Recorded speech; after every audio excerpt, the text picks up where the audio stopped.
Hello viewers, আসসালামু আলাইকুম। আমি মোহাম্মদ সোহাগ, বিএসসি অনার্স গণিত বিভাগ। সো আজকে আমি নবম দশম শ্রেণী ভাই বোনদের জন্য সেট অফ ফাংশনের যে বেসিক ক্লাসগুলো করতেছি তারই আজকে পর্ব 3।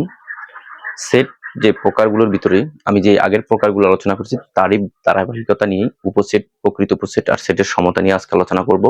সো বেসিক যদি কভার করতে পারো, আমি বারবারই বলি, তুমি কিন্তু অঙ্ক অনেক ভালো করবা। বেসিক টু অ্যাডভান্সলি তুমি যদি পড়াশোনা করো, অঙ্ক তোমার কাছে মজা লাগবে, কারণ অঙ্কের প্রতি একটা ভালোবাসা তোমার গ্রো করতে হবে। তো দেখো, উপসেটটা কি? উপসেটটা আমরা সবাই চিনি। উপসেটের একটা সূত্র আছে, আমরা সূত্র পরে আলোচনা করি। উপসেট হচ্ছে একটা সেটের উপাদান আর একটা সেট যে গঠিত হবে, ওই উপাদানগুলো সেম ওই সেটের ভিতরে বিদ্যমান থাকবে।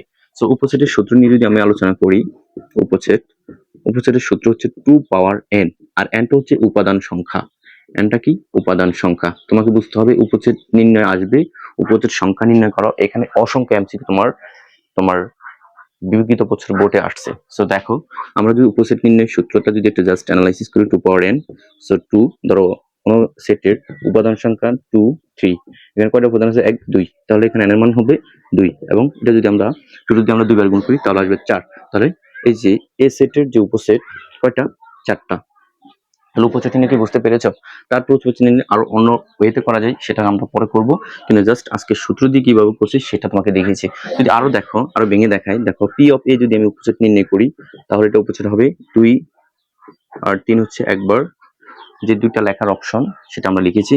তারপর 2 একবার, তারপর 3 একবার, তারপর আর লেখা যায় না, যেহেতু লেখার কোনো আর অপশন নেই। তুমি লাস্ট একটা ফাঁকা সেট দিয়ে দুই পাশে দুটা বড় করে একটা চেকিং ব্র্যাকেট দিয়ে এটাকে আবদ্ধ করে ফেলবা। এটা হচ্ছে উপসেট। একটা, দুইটা, তিনটা, চারটা, দেখো 4টা উপসেট চলে আসছে। তুমি এইভাবে নির্ণয় করতে পারবা, এইভাবেও নির্ণয় করতে পারবা। সো বেসিকটা তোমাকে কভার করতেই হবে। বেসিক ছোট বিষয় যদি পারো, বড় বিষয়গুলো তুমি পারবা। যখন আমি অঙ্ক করতে যাব তখন এই বিষয়টা একেবারে ক্লিয়ার করে দেবো। দেখো, তারপর উপসেট গেল, এখন হচ্ছে কি? প্রকৃত উপসেট।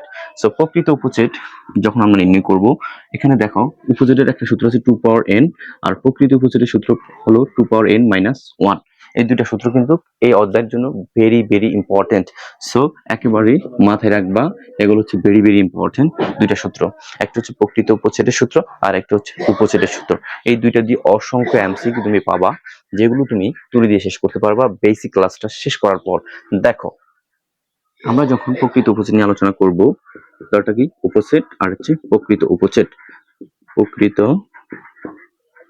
উপসেট প্রকৃত উপসেটের সূত্র যেহেতু 2 পাওয়ার n মাইনাস 1, তাহলে যেহেতু n মানে উপাদান সংখ্যা, তুমি একটু আগে শুনেছ, যদি বলি a ইকুয়াল টু 1 2 3, সেটটির প্রকৃত উপসেট কয়টি? সেটটির প্রকৃত উপসেট নির্ণয় করো। প্রকৃত উপসেট নির্ণয় করো। ওকে, ফাইন। দেখো প্রকৃত উপসেটটা হচ্ছে কি? দেখো প্রকৃত উপসেট আমরা যদি নির্ণয় করি, প্রকৃত উপসেট, সো প্রকৃত উপসেটের সূত্র হচ্ছে 2 পাওয়ার n মাইনাস 1। সো n এর মান কয়টা? 1 2 3, সো n এর মান 3, 2 পাওয়ার 3 মাইনাস 1। যদি আমরা 3 বার গুণ করি, 2 দিয়ে আমরা এরকম কয়বার? 2 পাওয়ার 3 মানে তুমি বোঝো 2 ইন্টু 2 ইন্টু 2, সো 2 দুগুণে 4, 4 দুগুণে 8, অর্থাৎ 2 যদি আমরা 3 বার গুণ করি তাহলে আসবে কত? 8 আসবে। সো 8 মাইনাস 1, সো কত আসবে? 7। এটা হচ্ছে প্রকৃত উপসেট নির্ণয়। এখন আমরা শিখবো সেটের সমতা। সেটের কি?